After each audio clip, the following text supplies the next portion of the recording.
살라한테 뭐 받았어? 지난 5월 토트넘의 시즌 마지막 경기에서 상대팀이었던 노리치의 골키퍼를 향해서 토트넘의 다이어가 했던 질문입니다. 손흥민을 득점왕으로 만들어주고 싶어서 상대 골키퍼를 향해 강하게 도발하면서 손흥민을 도왔던 다이어의 일화인데요. 최근 이 질문이 180도 방향을 바꿔 다이어 본인에게로 향하고 있습니다. 지난 7일 리버풀과의 홈경기를 하던 중에 다이어가 살라에게 정확한 패스로 추가골을 어시스트했기 때문입니다. 토트넘은 어떤 위기 상황도 아니었고 리버풀이 엄청난 패스를 한 것도 아닙니다. 골키퍼의 롱킥이었을 뿐입니다.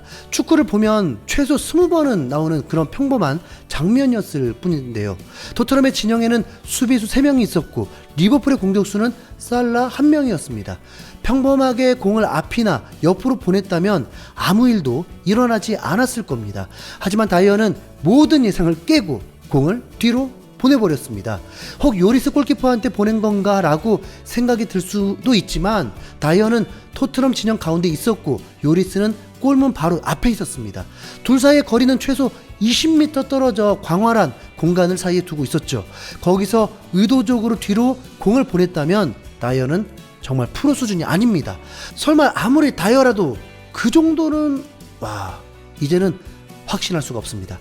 게다가 실수하는 장면을 자세히 보면 공은 다이어의 머리에도 맞지 않았습니다. 다이어는 헤더에도 실패해서 머리가 아니라 공이 어깨에 맞아버렸던 겁니다. 이 정도면 진짜로 다이어가 살라에게 뭐 받은 거라는 의심은 합리적이지 않나요? 네. 전반에 토트넘이 밀린 건 사실이지만 후반전에 클루셉스키가 복귀하면서 순식간에 분위기가 반전되기도 했는데요. 실제로 통계 사이트의 수치를 살펴보면 기대 득점값이 1.21대 1.18로 토트넘이 리버풀보다 오히려 높게 나왔습니다. 다이어의 실수만 아니었다면 후반에 토트넘이 충분히 역전할 수도 있는 3위를 유지할 수도 있는 경기였던 거죠. 사실 다이어는 지난 뉴캐슬전에서도 계속 줄줄 새는 바가지 중 한 명이었습니다. 그때는 상대 공격수에게 어시스트를 하는 치명적인 실수를 한 건 아니지만 경기 내내 무려 20번이나 공을 뺏겼습니다. 게다가 패스 성공률도 74%로 토트넘 평균 성공률보다 낮았습니다. 보통 센터백들은 골키퍼에게 백패스하거나 옆에 있는 윙백들에게 패스를 건네주면서 짧은 패스를 주로 구사하곤 합니다. 그래서 패스 성공률이 높기 마련이죠. 리버풀전에서 반다이크의 패스 성공률은 실제 92%로 매우 높았습니다. 하지만 토트넘이 1대2로 패배했던 지난 뉴캐슬전에서 다이어의 플레이는 막연한 체감보다 훨씬 나빴던 겁니다. 결국 토트넘은 뉴캐슬에게 3위를 뺏겼죠.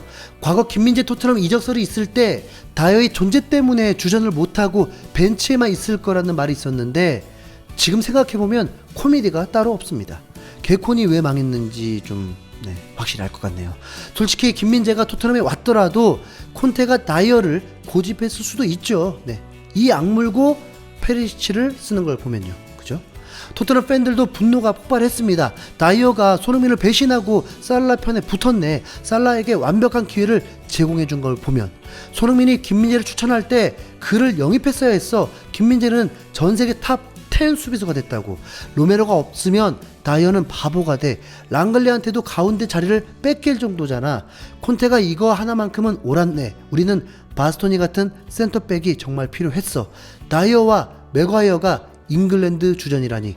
이번 월드컵 결과도 뻔하다. 전방에서부터 압박해주던 손흥민이 없으니 다이어의 부족함이 더 크게 드러났는데요. 제발 손흥민이 복귀하기 전까지 더 심한 실수는 안 하길 바라보겠습니다. 이상 흰수염고래였습니다. 감사합니다.